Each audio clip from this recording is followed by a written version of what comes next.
My question. Thank you.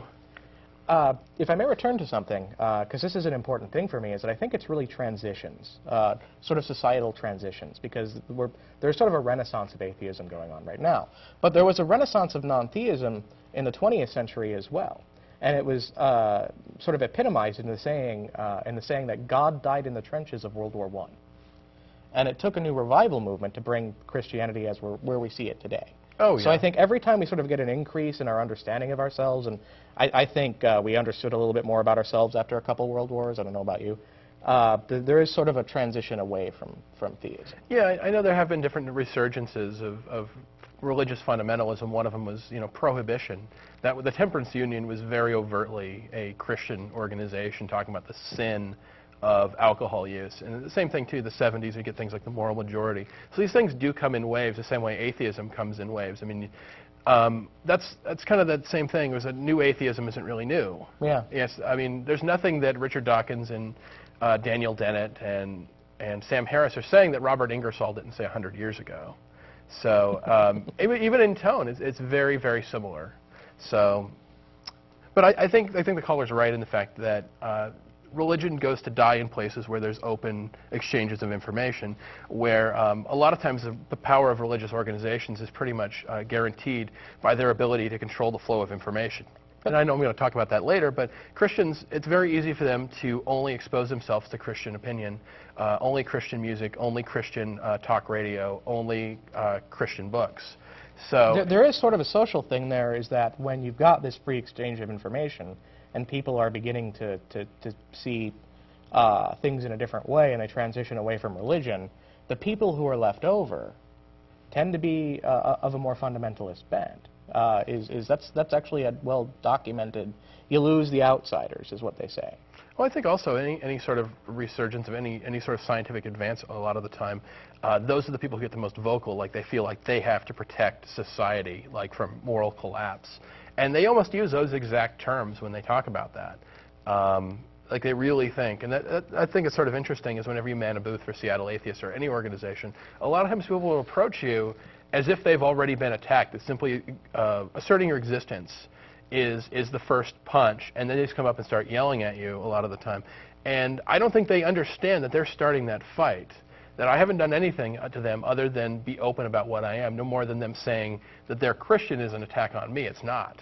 Yeah, no, that's exactly how it is. You're just sitting there, and it's a little different, I guess, in the parades a bit, but I mean, when I sit a booth, my whole point is just to be open. I'm not looking to put forth anything, just wait for people to come and ask us questions. And they see something on TV they don't like, and they automatically assume that's my voice. So they come to me, and just it's the rhetorical equivalent of a guy walking up to you and decking you. Yeah, I think also it's worth mentioning, you mentioned the disparity of the numbers with people who are willing to call themselves atheists. The reason those numbers are so wide is that there really is this stigma against the word, that even when I was going through the process, and sometimes a very painful process, of admitting that I'm an atheist, I tripped along the word agnostic, non-practicing Catholic. I know I've talked about that before. But that stigma really is there. And a lot of people who will say, when asked, do you believe in a God? And they'll say no, they won't call themselves an atheist. It's like when President Obama mentioned non-believers during his inaugural address.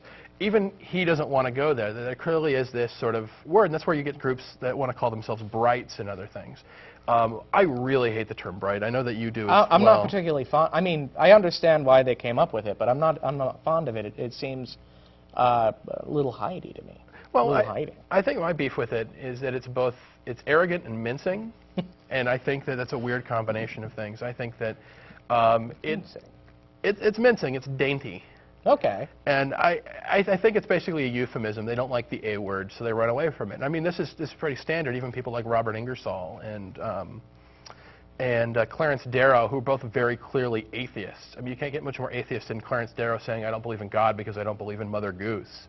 This isn't somebody who's afraid of stating his belief. He still called himself an agnostic. This is not new atheism, people. This has been around a while. This is ye old atheism.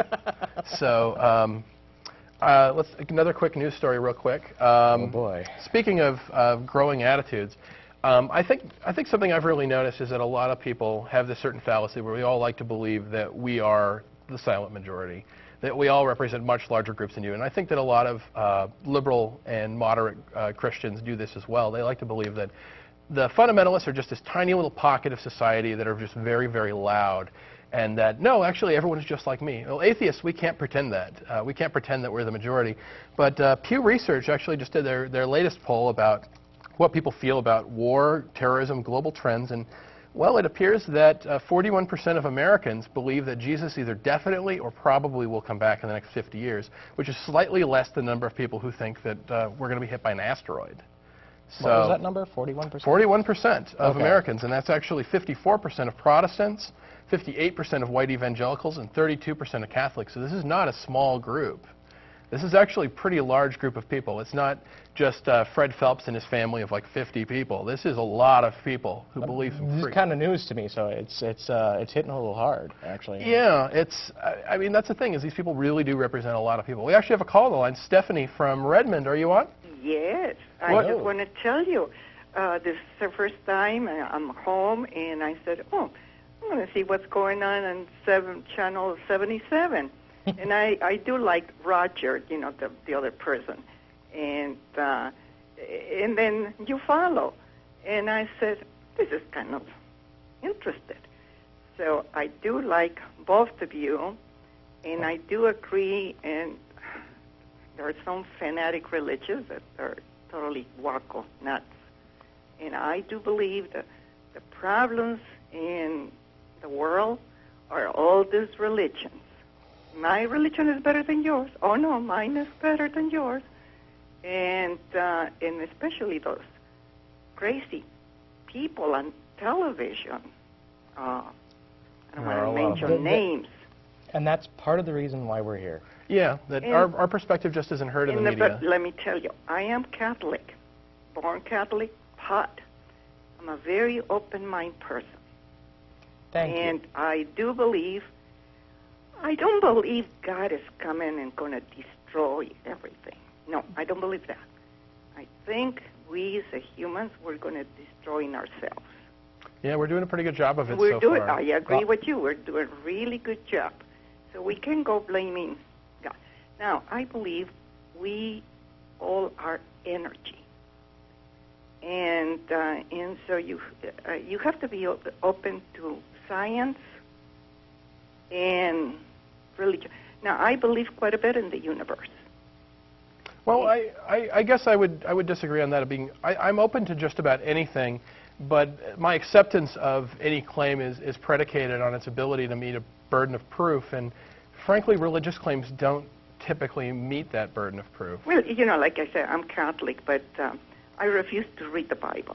And one of the reasons I tell my friends, no, I don't read the Bible because there's nothing but violence in there.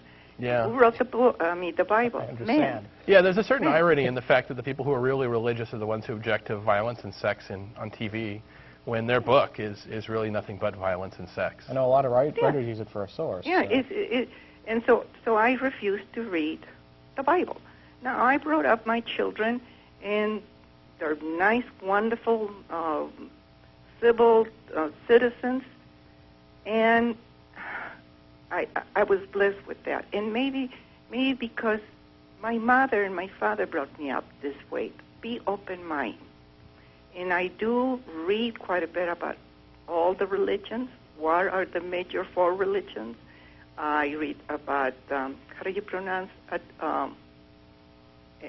Atheists? Is that how you pronounce it? Atheists. Yes, atheists. Thank you.